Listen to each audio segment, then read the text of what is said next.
चलिए शुरू करते हैं दोस्तों। बिहार दरोगा के लिए करेंट अफेयर है, प्रैक्टिस सेट है। चलिए शुरू करते हैं।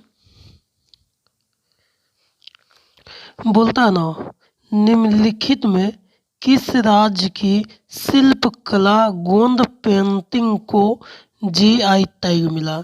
जो जीआई टैग मिला है वो दोस्तों, जो जीआई टैग मिला है, देखिए कौन टैग की बात किया बाबू? शिल्प कला गोंद पेंटिंग को जीआई टैग मिला है। वो किसे मिला था बाबू? मध्य प्रदेश को मिला था। किसे मिला था बाबू? मध्य प्रदेश को मिला था। चलिए, किसको मिला था? मध्य प्रदेश को मिला था। ओ देखो, ये जो जीआई टैग है बाबू, ये किसके अधिनियम में आया था बाबू? 1999 में आया था बाबू। 1999 अधिनियम के तहत इसको संरक्षण मिला गया था बाबू। मध्य प्रदेश की शिल्प कला गोंद पेंटिंग को जीआई टैग मिला था बाबू। 1999 के अधिनियम के थ्रू इसको क्या मिला था बाबू? जीआई टैग मिला था। किसको मिला था बाबू? मध्य प्रदेश को मिला था। चलिए अब आते हैं, बहुत सारा चीज़ होता है। जो मध्य प्रदेश की जो राजधानी है बाबू, वो भोपाल है। मध्य प्रदेश की राजधानी कहाँ है बाबू? भोपाल है। इसके जो मुख्यमंत्री हैं बाबू, मुख्यमंत्री जो थे पहले कैसे, उस समय जिस समय मिला था बाबू, उस समय जो मध्य प्रदेश के जो मुख्यमंत्री थे वो थे बाबू शिवराज सिंह चौहान थे। कौन थे? शिवराज सिंह चौहान थे। इसके जो राज्यपाल थे बाबू वो थे मंगू भाई छगन भाई पटेल थे बाबू। ठीक है, चलिए इसका जो ओरिजिनल आंसर हो जाएगा बाबू क्या होगा? मध्य प्रदेश होगा। चलिए आगे देखते हैं। फिर बोलता है, नेक्स्ट वाला में देखते हैं बाबू। चलिए देखते हैं। चलिए फिर क्या कहता है? 2 नंबर में आते हैं बाबू। 2 नंबर क्वेश्चन है, 2 नंबर में आते हैं। चलिए, अभी तक हमारे चैनल को सब्सक्राइब नहीं किया बाबू तो कर लीजिएगा, आने वाले वीडियो का नोटिफिकेशन क्या हो बाबू? मिल जाए। चलिए आगे देखते हैं। बोलता है प्रदर्शन ग्रेडिंग इंडेक्स यानी पीजीआई, प्रदर्शन ग्रेडिंग इंडेक्स पीजीआई 2.0 किस मंत्रालय के द्वारा जारी किया गया है? किस मंत्रालय के द्वारा जो जारी किया गया बाबू है? शिक्षा का मंत्रालय। कौन मंत्रालय बाबू? शिक्षा मंत्रालय के द्वारा जारी किया गया था। ठीक है, ये जो जारी किया गया था बाबू वो जुलाई 2023 में जारी किया गया था। कब किया गया था जारी बाबू? जुलाई 2023 में। जो पीजीआई जो 2.0 है ये शिक्षा मंत्रालय के द्वारा जारी किया गया था बाबू। और कब जारी किया गया था बाबू? और जुलाई 2023 में। कब किया गया था बाबू? जुलाई 2023 में। देखो ये जो क्वेश्चन है बहुत अच्छा है, थोड़ा ध्यान देना बाबू। चलिए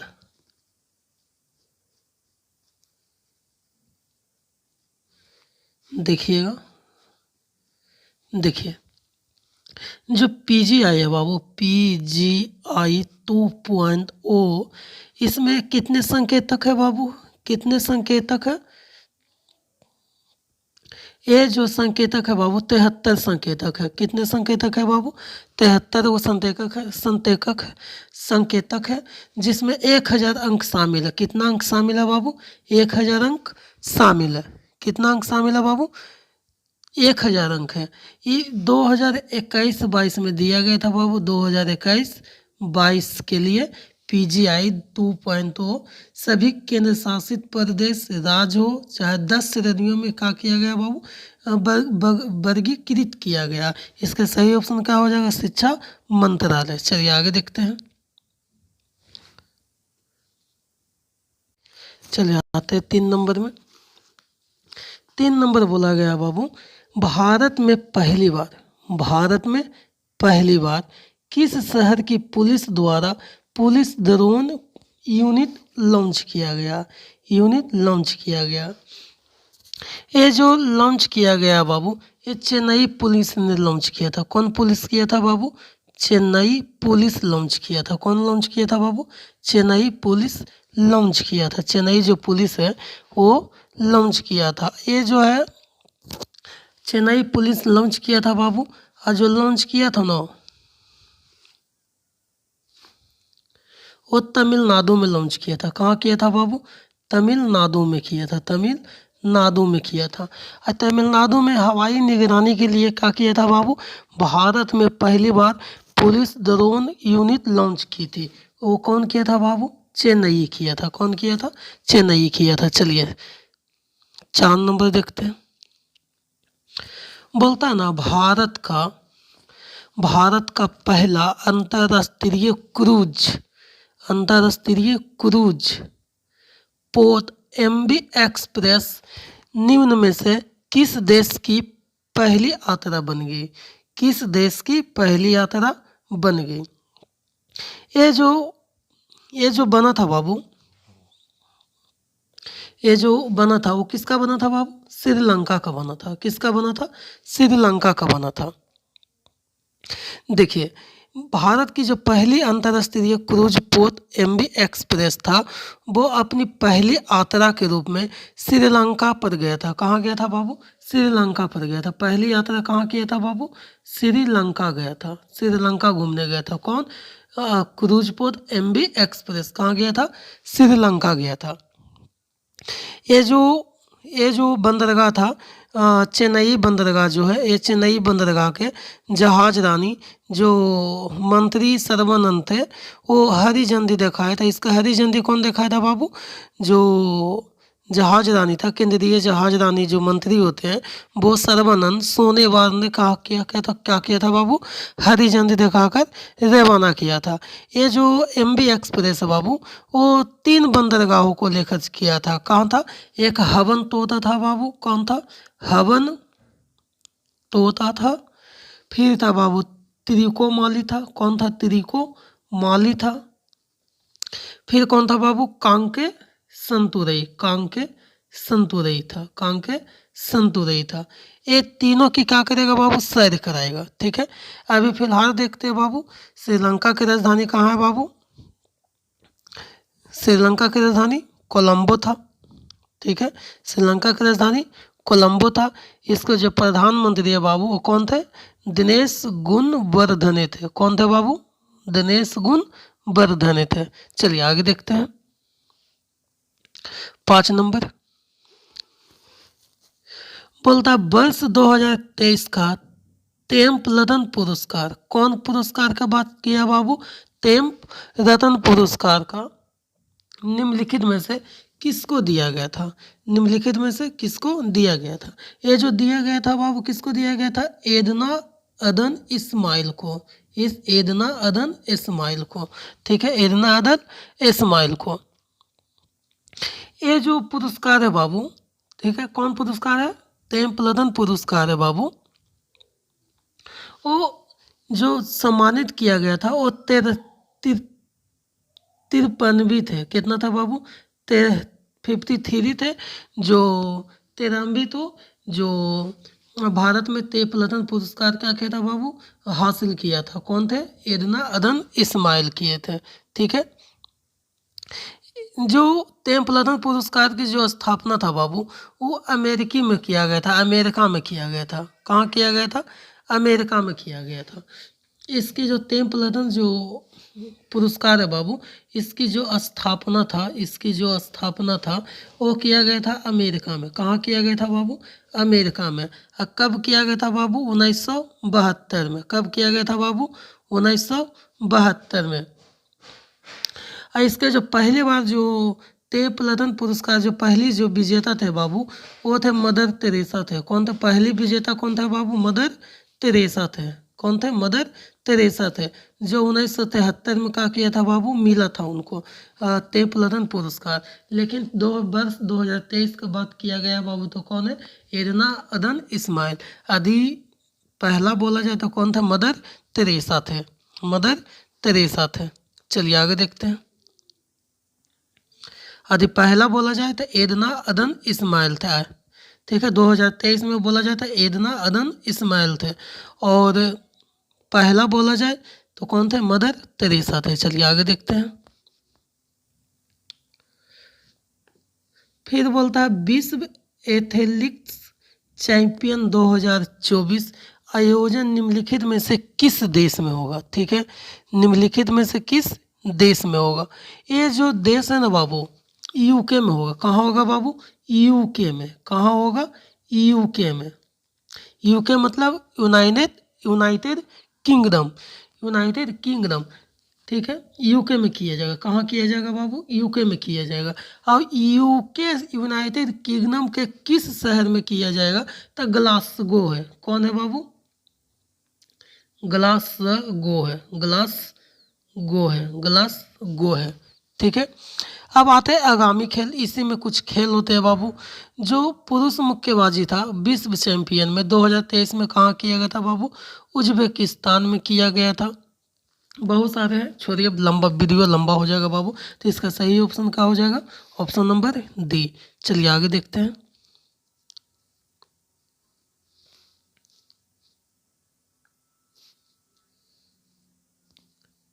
चलिए,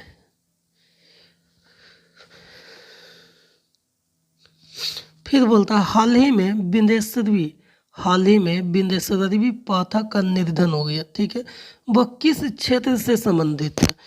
किस क्षेत्र से संबंधित है? देखिए, पहले इसका निधन कब हुआ था बाबू? जो बिंदेश्वरी थे, बिंदेश्वरी पाठक थे। एक मिनट, चलिए, ये जो मृत्यु हुआ था बाबू, पहले मृत्यु के बारे में समझते हैं। ये जो मृत्यु हुआ था, इनकी मृत्यु कब हुआ था बाबू? 15 अगस्त 2023 को। 15 अगस्त 2023 को। 2023 को 2023 को क्या था बाबू? इनकी मृत्यु हुआ था। ठीक है, अब 15 अगस्त 2023 को इनको मृत्यु हुआ था बाबू। तो कहाँ हुआ था? 15 अगस्त 2023 को कहा था बाबू? इनकी मृत्यु हुआ था। अब मृत्यु जो थे एक सामाजिक कार्यकर्ता थे। कौन थे बाबू? सामाजिक कार्यकर्ता थे। सामाजिक कार्यकर्ता थे। सामाजिक कार्यकर्ता थे। इन्हें ना बिंदेश्वरी पाठक को ही ना एक टॉयलेट मैन ऑफ इंडिया के क्या किया गया था बाबू? नाम से मशहूर थे। क्या थे बाबू? मशहूर थे। इन्हीं ने सुलभ इंटरनेशनल, एक नाम सुने होंगे आप लोग, बिंदेश्वरी पाठक ही सुलभ इंटरनेशनल जो शौचालय के रूप में जाना जाता है, इन्हीं के संस्थापक कौन थे बाबू? बिंदेश्वरी पाठक। ठीक है, सुलभ इंटरनेशनल। ठीक है, इन्हीं की स्थापना कौन किया था बाबू? बिंदेश्वरी पाठक ने किया था। ठीक है, 1970 में। कब किया था बाबू? 1970 में। चलिए आगे देखते हैं। इसका सही ऑप्शन क्या हो जाएगा बाबू? Option number D. किसका से जोड़े थे बाबू? सामाजिक कार्यकर्ता था। चलिए आगे देखते हैं। बोलता 1 ट्रिलियन बाजार पंजीकरण तक पहुंचने वाली पहली भारतीय विमानन कंपनी कौन है? ठीक है, चलिए देखते हैं। चलिए 8 नंबर देखते हैं। बोलता 1 ट्रिलियन बाजार पंजीकरण तक पहुंचने वाली पहली भारतीय विमानन कंपनी कौन है? ठीक है, यदि पहली कंपनी बोला जाए, ये जो पहली कंपनी था बाबू कौन है? इंडिगो है। कौन है बाबू? इंडिगो है। ठीक है, जो 1 ट्रिलियन बाजार पंजीकरण तक पहुंचने वाली पहली विमान कंपनी है। ठीक है, अब आता है इंडिगो की स्थापना कब किया गया था बाबू? 2006 में। कब किया गया था बाबू? 2006 में। कब किया गया था बाबू? 2006 में। ये जो इंडिगो की स्थापना है बाबू, इंडिगो की स्थापना है कब किया गया था बाबू? 2006 में। ठीक है, इसके जो मुख्यालय है बाबू, वो है बाबू गुरुग्राम, हरियाणा में। मुख्यालय है बाबू, वो कहाँ है? गुरुग्राम हरियाणा में। कहाँ है बाबू? हरियाणा में। चलिए इसका सही ऑप्शन क्या हो जाएगा? Option number B, D. चलिए आगे देखते हैं, नोट करते जाइएगा बाबू। ठीक है, बहुत भीड़ भी आई है। चलिए 9 नंबर देखते हैं। बोला जाता है ना, वित्तीय वर्ष 2022-23 अप्रैल सितंबर में किस क्षेत्र में सबसे ज्यादा प्रत्यक्ष विदेशी निवेश प्राप्त हुए? ठीक है, जो वर्ष 2023 अप्रैल सितंबर में किस क्षेत्र में सबसे ज़्यादा प्रत्यक्ष विदेशी निवेश प्राप्त हुए? जो विदेशी निवेश प्राप्त हुए थे बाबू, वो कंप्यूटर के सॉफ्टवेयर एंड हार्डवेयर में प्राप्त हुए थे। काची में प्राप्त हुए थे बाबू? सॉफ्टवेयर और हार्डवेयर में कहा हुए थे ये विदेशी निवेश प्राप्त हुए थे। काची में? सॉफ्टवेयर और हार्डवेयर में। तो ऑप्शन नंबर सी। चलिए आगे देखते हैं, इसी में देखते हैं अभी।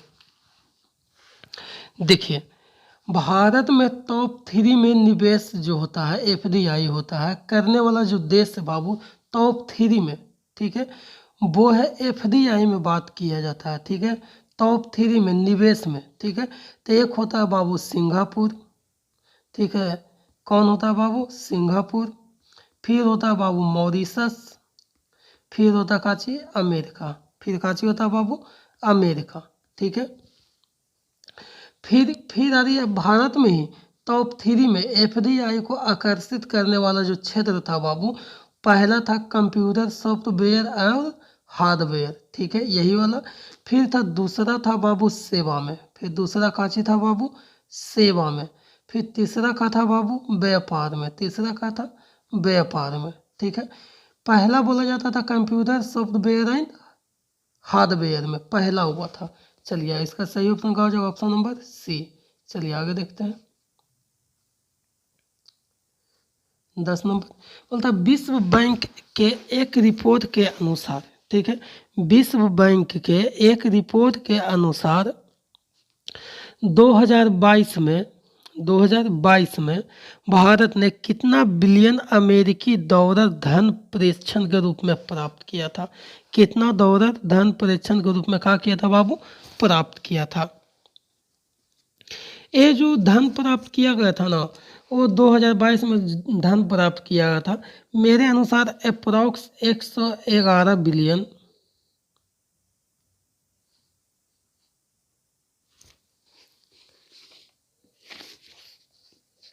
एक मिनट यार, कितना बाबू? 111 बिलियन डॉलर प्राप्त किया था। 111 बिलियन डॉलर का किया था बाबू? प्राप्त किया था। ठीक है, 111 बिलियन डॉलर प्राप्त किया था। अब देखिए, जो भारत में जो प्राप्त जो धन प्रेषण है वो विश्व में सर्वाधिक है। विश्व में क्या है बाबू? सर्वाधिक है। जो भारत से प्राप्त जो धन प्रेषण होता है वो पूरे वर्ल्ड में क्या होता है बाबू? सर्वाधिक होता है। सर्वे सबसे अधिक होता है। ठीक है, सर्वाधिक होता है। ठीक है, अब आते हैं कि बताइए भैया ये धन प्रेषण क्या होता है? अभी तक समझ में नहीं आया। तो देखिए, जो धन प्रेषण होता है बाबू, धन परीक्षण का अर्थ होता है, किधर गया ए, धन परीक्षण का अर्थ होता है बाबू कि जब कोई प्रवासी अपने मूल देश में, ठीक है, जब कोई आदमी अपने मूल देश में बैंक में हो, डाकघर हो या ऑनलाइन हो, ठीक है, पैसा जब भेजा जाता है ना, जैसे कि एग्जाम्पल यहाँ का जो आदमी है बाबू, यहाँ का भारत का पूरे इंडिया का कोई आदमी है, ठीक है, ये धन प्रेषण के बारे में समझा रहे हैं हम। ठीक है, यदि भारत का कोई आदमी विदेश चला गया कमाने के लिए, ठीक है, विदेश चला गया कमाने के लिए, ठीक है, या फिर चेन्नई चले गए कमाने के लिए, दूसरे राज्य चले गए कमाने के लिए, ठीक है, यदि वहाँ से पैसा ट्रांसफ़र किया जाता है अपने घर पे, जैसे बैंक में भी किया जाता है, डाकघर में भी किया जाता है, या फिर ऑनलाइन भी ट्रांसफ़र किया जाता है, ये जो पैसा भेजता है ना, उसी को कहते हैं काची बाबू? धन प्रेषण। क्या कहते हैं बाबू? धन प्रेषण। ठीक है, ये जो धन प्रेषण है बाबू वो विश्व बैंक द्वारा जारी किया जाता है। किसके द्वारा जारी किया जाता है बाबू? विश्व बैंक के द्वारा जारी किया जाता है। तो इसका सही ऑप्शन क्या हो जाएगा? Option number B. फिर से बता रहे हैं धन प्रेषण। चलिए आगे देखते हैं। 11 नंबर बोलता निम्नलिखित में से कौन सऊदी अरब की पहली महिला अंतरिक्ष यात्री है? देखिए, यदि सऊदी अरब की बात किया जाए, जो पहली महिला जो अंतरिक्ष यात्री थी वो था बाबू रेयाना रेयाना वरनावी। रेयाना वरनावी, ठीक है। पहली महिला कौन था बाबू? रेयाना वरनावी, ठीक है। कौन था बाबू? रेयाना वरनावी, ठीक है। चलिए आगे देखते हैं। फिर बोलता है 12 नंबर कि मलेशिया में हाल ही में मलेशिया का प्रधानमंत्री कौन बने? हाल ही का मलेशिया का प्रधानमंत्री कौन बने थे बाबू? हाल ही में बताइए। देखिए, जो हाल ही में जो मलेशिया का जो प्रधानमंत्री बना था बाबू, वो था अनवर इब्राहिम। कौन था बाबू? अनवर इब्राहिम, ठीक है। कौन था बाबू? अनवर इब्राहिम। जो मलेशिया के जो मुद्रा है बाबू, मलेशिया के जो मुद्रा है, मुद्रा मतलब करेंसी, रुपया, ठीक है, वो है बाबू रिंगिट। कौन है बाबू? रिंगिट, ठीक है। कौन है बाबू? रिंगिट, ठीक है। चलिए आगे देखते हैं। इसका सही ऑप्शन क्या हो जाएगा बाबू? Option number D, Anwar Ibrahim. Anwar Ibrahim जो हाल ही में मलेशिया के प्रधानमंत्री के रूप में क्या किया बाबू? चुने गए हैं। 13 नंबर आते हैं। निम्नलिखित में से कौन राजा राम मोहन राय के राष्ट्रीय पुरस्कार 2023 का विजेता हुए? ठीक है, ये जो 2023 के रूप में जो चुना गया है बाबू, ठीक है, वो चुना गया है AB के। किसको चुना गया बाबू? AB के प्रसाद के। किसको चुना गया बाबू? AB के प्रसाद के। AB के प्रसाद के। चलिए, AB के मतलब, AB के मतलब समझ रहे हैं? इसका तो फुल नेम हमको भी नहीं मालूम है, ठीक है, गौर कीजिएगा, देखिएगा। चलिए आगे देखते हैं। बोलता है निम्नलिखित में से कौन सा देश नेत्रहीनों के तीसरे T20 विश्व कप में उप विजेता रहा? ठीक है, यदि उप विजेता की बात किया जाए और नेत्रहीन की बात किया जाए तो कौन है बाबू? बांग्लादेश। कौन है बाबू? बांग्लादेश ही तीसरे T20 जो नहीं देख पाता है उसके विश्व कप में क्या किया था बाबू? उप विजेता रहा था, ठीक है, उप विजेता रहा था। चलिए अब आते हैं नेत्रहीनों के लिए जो तीसरा T20 जो विश्व कप जो 2022 था, वो फाइनल आयोजन कहाँ किया गया था बाबू? बेंगलुरु में किया गया था, ठीक है। फाइनल आयोजन कहाँ किया गया था बाबू? बेंगलुरु में। और इसका जो विजेता थे बाबू भारत थे। इसके जो विजेता थे बाबू, देखिए यहाँ लिख रहे हैं हम, थोड़ा गौर कीजिएगा, ठीक है। जो नेत्रहीनों के लिए जो T20 जो है बाबू, T20 विश्व कप 2022 था, वो कहाँ आयोजन किया गया था बाबू? बेंगलुरु में किया गया था। कहाँ किया गया था? बेंगलुरु में किया गया था।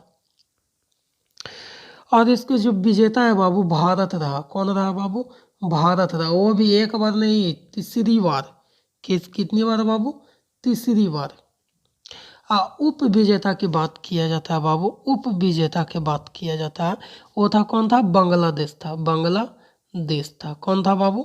बांग्लादेश था। इसके जो ब्रांड अम्बेसडर है T20 विश्व कप के जो नेत्रहीनों के लिए जो ब्रांड अम्बेसडर है वो है बाबू युवराज सिंह। कौन है बाबू? युवराज सिंह। युवराज सिंह, ठीक है। अब नेत्रहीनों के लिए जो चौथा T20 कप 2023 जो खेला जाएगा बाबू, वो पाकिस्तान में खेला जाएगा। कहाँ खेला जाएगा बाबू? पाकिस्तान में खेला जाएगा। चलिए आगे देखते हैं। 15 नंबर बोलता निम्नलिखित में किस राज्य सरकार के द्वारा, निम्नलिखित में किस राज्य सरकार के द्वारा भगवान बिरसा मुंडम सड़क योजना शुरू किया गया है? ठीक है, ये देखिए इसमें बड़ा कन्फ्यूजन हो जाएगा कि बिरसा मुंडम झारखंड आ जाता है, तो फिर इसका सही ऑप्शन तो झारखंड होना चाहिए था, तो बिल्कुल गलत है, ठीक है। जब हाल ही में जो भगवान बिरसा मुंडम सड़क योजना की जो शुरुआत किया गया था वो कहाँ किया गया था बाबू? महाराष्ट्र में किया गया था। कहाँ किया गया था? महाराष्ट्र में किया गया था। इसका देखिए ये जो बिरसा मुंडा थे, किन्ने के बिरसा मुंदा। सड़क योजना यहाँ लिख रहे हैं हम, ठीक है, सड़क योजना। सड़क योजना इसका जो मेन मकसद था ना, वो 17 जिलों के मिलाना था। 17 जिलों को क्या करना था, जितना भी 17 जिलों के जो आदिवासी थे बाबू, वो उसके मुख्य रास्तों को क्या करना था बाबू, जोड़ना था। इसका तो इसका सही ऑप्शन क्या हो जाएगा बाबू, option number D, option number D. चलिए 16 नंबर देखते हैं। बोलता है 16 नंबर, संयुक्त राष्ट्र जैव विविधता, संयुक्त राज्य जैव विविधता ने कवक के महत्व को उजागर करने के लगी कौन सा अभियान शुरू किया गया था। ठीक है, ये जो कवक के जो अभियान था बाबू, उसको बोला जाता फंगा। क्या बोला जाता बाबू, फंगा, FUNGA, फंगा अभियान के द्वारा क्या किया गया था बाबू, जोड़ा गया था। क्या किया गया था बाबू, जोड़ा गया है। ठीक है, अभियान शुरू किया गया है। तो यह देखिए फंगा, option number C, option number C, option number बाबू सी। चलिए अभी तक सब्सक्राइब कर लेते हैं तो ठीक रहता बाबू। चलिए धन्यवाद।